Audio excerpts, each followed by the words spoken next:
Au chapitre économique, on va aborder la poursuite des travaux à la conférence sur l'amélioration du climat des affaires en RDC, des assises qui devront identifier les entraves majeures à l'exercice des affaires ainsi que des indicateurs pour l'amélioration de la cotation générale de la République démocratique du Congo dans les prochains rapports Doing Business de la Banque mondiale.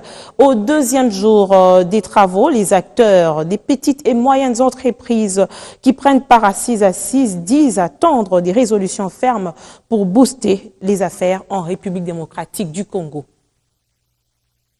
Nous devons chercher des solutions en ce qui concerne le climat des affaires. Ce sont des solutions que nous cherchons parce que nous sommes à la énième conférence, à la énième forum, mais nous n'arrivons pas à trouver des solutions. Or, nous avons besoin plutôt des résolutions et qui doivent être prises en charge. Donc, c'est-à-dire qu'il y ait la mise en application.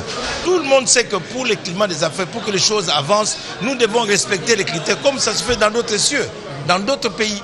Voilà, c'est la petite chose qui nous manque.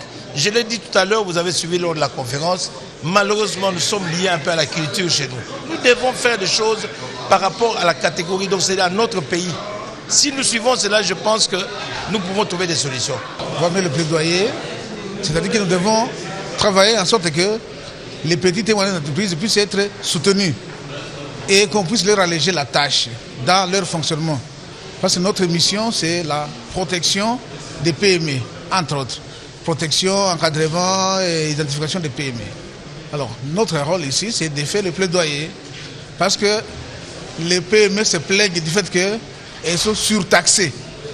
Alors, avec la protection, nous devons faire en sorte que cette surtaxation puisse être résorbée.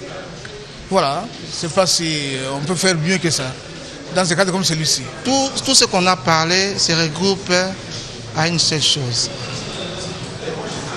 l'informatisation, la modernisation. Nous sommes ici, notre présence ici, c'est juste accompagner le gouvernement et le peuple congolais, aller de l'avant, d'établir une technologie de pointe ici, comme on a fait dans d'autres pays.